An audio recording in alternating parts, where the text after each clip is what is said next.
बर्फ के चादर से लिपटी ऊंची ऊंची चोटियां, हरे भरे पहाड़, खूबसूरत झरने और नदियां, ये खूबसूरत नज़ारा है हिंदुस्तान के शिखर पर विराजमान उत्तराखंड राज्य का। पर कुदरत के इस रंगीन नज़ारे के पार सदियों से छुपा है एक कड़वा सच। ये है यहाँ के ग्रामीण जनजीवन की मुश्किलों भरी बेरंग दुनिया। सूरज की पहली किरण के साथ ही यहाँ महिलाओं का कामकाज शुरू होता है तो वो ढलते सूरज के साथ भी खत्म नहीं हो पाता। इनके काम का बोझ इतना ज्यादा होता है कि ये अपने बच्चों की जिम्मेदारी उठाने का वक्त ही नहीं निकाल पाती। ऐसे में ये मासूम अपना बचपन तो खो ही रहे थे, साथ ही वक्त के साथ पिछड़ते भी जा रहे थे। वो बच्चे जो है कभी अपनी माताओं के साथ जंगल में जाते थे, कभी खेतों में जाते थे, कभी डलिया में रहते थे और इतनी गंदगी थी हमारे यहाँ बच्चों के लिए कोई व्यवस्था नहीं ठहरा। तब पहली बार इस क्षेत्र में सार्थक कदम उठाने की पहल की उत्तराखंड सेवा निधि ने। अगर आप यहाँ का जीवन को देखें तो महिलाओं का इतना व्यस्त जीवन होता है, चाहे वो खेती हो, घर के काम हो, कि बच्चों की देखभाल में बड़ी कठिनाई होती है। तो एक आवश्यकता निकली कि छोटे बच्चों के बालवाड़ी, महिलाओं ने कहा कि इनके लिए कुछ करिए। बालवाड़ी के लिए गाँव वासियों द्वारा गाँव से ही एक लड़की का चयन शिक्षिका के लिए किया जाता है, जो सभी के सहयोग और रजामंदी से गांव के पास ही इसे चलाती है।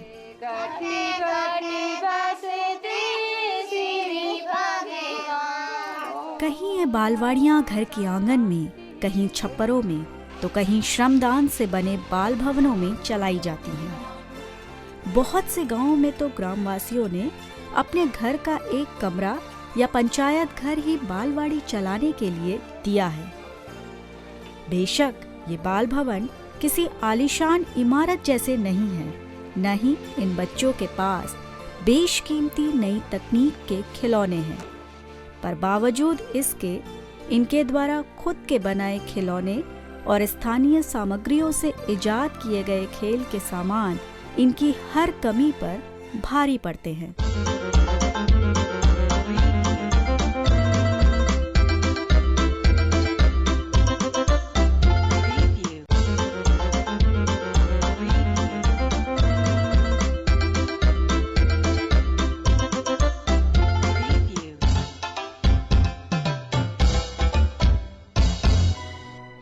उन्नीस में महज 2 बालवाड़ियों से शुरू हुई इस पहल ने आज हजारों बच्चों की जिंदगी में एक नया रस, एक नई उमंग और एक नया जोश भर दिया है।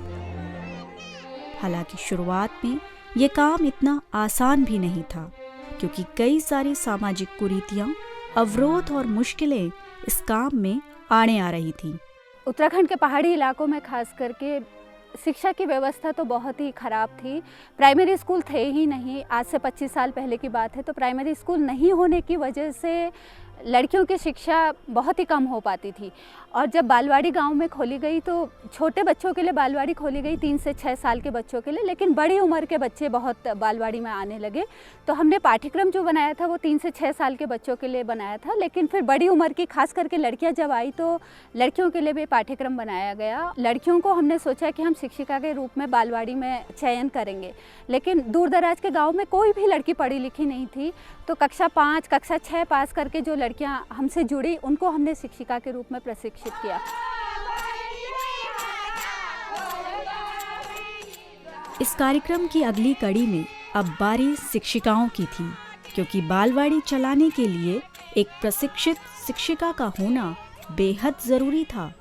तब उत्तराखंड सेवा निधि द्वारा अल्मोड़े में इन शिक्षिकाओं के प्रशिक्षण एवं मार्गदर्शन की व्यवस्था की गई। बच्चे भी कुछ कर रहे थे। ये 2 चीज तो हमने गांव में समझ बनाया। फिर हम गोल घूमते हैं, फिर हम गोल घूमते हैं, फिर हम गोल घूमते हैं। यहाँ इन्हें समय समय पर पाठ्यक्रम की जानकारी, बच्चों के मनोदशा के अनुरूप उनके साथ कार्य करने के साथ ही आत्मनिर्भर बनाने की कोशिश भी की गई।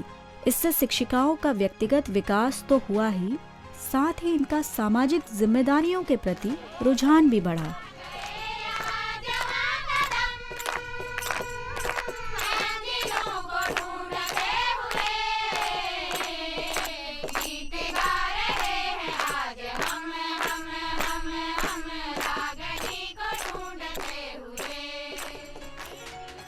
आज बालवाड़ियों के माध्यम से न सिर्फ इन बच्चों के बचपन को जिंदा रखा जा रहा है, बल्कि जिंदगी जीने का एक नया अंदाज भी सिखाया जा रहा है।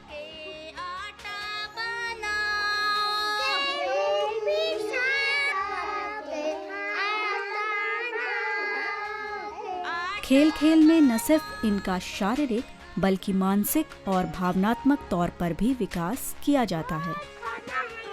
सब मिलकर खाते हैं। ऐसे हम आज से घूमने जाएंगे। आज हम सब खुश हो गए। आज हम खुश हो गए। जैसे खेल है, खेल भी हमारे कितने किस्म के हैं। शांति खेल है, बाहर खेले जाने वाले खेल है, अंदर खेले जाने वाले खेल हैं, और बाल कार्य है, हाथ की क्रियाएं, और गीत हैं, कहानी है, नाटक है। प्रकृति में जाके बच्चा देखे, समझे अपने नज़रिए से, यही वो सीख है। भावगीतों, कहानियों, कविताओं और नारों के माध्यम से इन्हें व्यवहारिक तौर पर शिक्षित किया जाता है।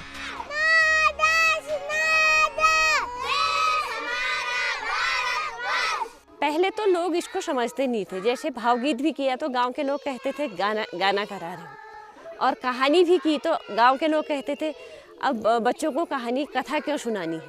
पर अब गांव के लोग भी कह रहे हैं, और उससे बच्चे में भी, जैसे बच्चे बोल रहे हैं और उसको समझ रहे हैं, सीख रहे हैं, और उनकी जो है बोलने की शक्ति आगे बढ़ी है, और गणित भी मजबूत हुआ है बच्चों का। बालवाड़ी में पढ़े हुए बच्चों का जो राइटिंग है वो भी बहुत अच्छी हुई है, ये अध्यापकों का कहना है। 4 घंटे चलने वाली इन बालवाड़ियों में बच्चे खेल खेल में शिक्षण के साथ मनोरंजन भी खूब करते हैं। बच्चों के जन्मदिन, स्थानीय त्योहार और बाल मेला जैसे कार्यक्रमों के माध्यम से इनके हुनर को एक मंच तो दिया ही जाता है, साथ ही अभिभावकों को इन कार्यक्रमों से जोड़कर इनकी प्रतिभा और आत्मविश्वास में आ रहे बदलावों से रूबरू भी किया जा रहा है। एक बच्चा यहाँ से बालवाड़ी में पढ़ता था, और फिर वो एक बार दिल्ली गया अपने माँ बाप के साथ, और दिल्ली में जाकर के भीड़ में वो बच्चा खो गया। और क्योंकि उसने बालवाड़ी में ये सब चीज़ें सीखी थी कि अपना नाम बताना, अपने पेरेंट्स का नाम बताना, गांव का नाम, ब्लॉक का नाम, ज़िले का नाम और अपने राज्य का नाम, तो किसी पुलिस वाले को वो वहाँ रोते हुए दिल्ली में मिल गया। 4 साल का बच्चा था, और उसने पुलिस वाले को सब बताया कि मैं इस गांव का हूँ, इस ब्लॉक का हूँ। तो उसको लोकेट करने में एकदम से आसानी हुई। तो गांव के लोगों को इतना अच्छा लगा, और उसके पेरेंट्स को भी, कि अगर ये बच्चा बालवाड़ी में नहीं होता तो दिल्ली में तो खो ही जाता। बालवाड़ी का मकसद बच्चों का सर्वांगीण विकास करना है। आज नए तौर तरीकों, गतिविधियों और खेलों के माध्यम से इनके ज्ञान और हुनर को नए आयाम तक पहुंचाने का प्रयास किया जा रहा है।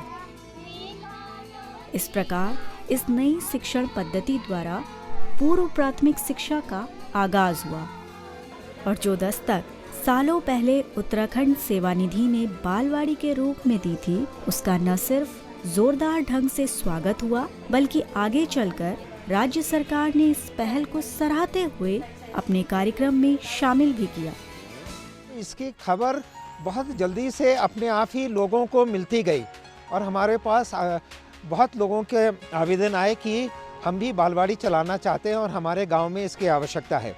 और दूर दराज इलाकों में जहां कोई नहीं जाता था, वहां से सबसे ज़्यादा इसकी प्रक्रिया शुरू हुई। वहां के लोग बहुत सारे कार्यक्रमों से वंचित थे, और ये उनको एक बहुत ही अच्छा कार्यक्रम मिला जिसमें समाज की भागीदारी, लड़कियों का विकास और बच्चों का शिक्षण सब कुछ हो रहा था। जैसे जैसे बालवाड़ी कार्यक्रम का विस्तार हुआ, कई गांव और शिक्षिकाएं इस कार्यक्रम से जुड़ते चले गए। जिससे बालवाड़ी के संचालन में ग्रामीण महिलाओं की सामूहिक भागीदारी बढ़ी और इसने धीरे धीरे महिला संगठन का रूप ले लिया और आज ये संगठित होकर शिक्षा, स्वास्थ्य, पर्यावरण जागरूकता, नशाबंदी, स्त्री पुरुष असमानता जैसी कई समस्याओं पर कार्य भी कर रही हैं। हमने कुछ संध्या केंद्र बड़े बच्चों के लिए कार्यक्रम शुरू किया है। इस अनुभव से किशोरी शिक्षण और महिला संगठनों का भी हमारे अगले कार्यक्रम होंगे। उत्तराखंड सेवा निधि एक ऐसी संस्था है जहाँ पर आप जो भी काम करना चाहें वो कर सकते हैं। यहाँ बहुत खुलापन है, इसलिए अगर आप बच्चों के साथ काम करना चाहते हैं तो बालवाड़ी में काम कीजिए। अगर महिलाओं के साथ काम करना चाहते हैं तो महिला संगठन, संध्या केंद्र, वनीकरण का काम है, पानी के कंजर्वेशन का काम है। तो जिस चीज़ में आपकी रुचि है उस तरह का काम आप कीजिए। तो उस तरह का खुलापन इस संस्था में बहुत है।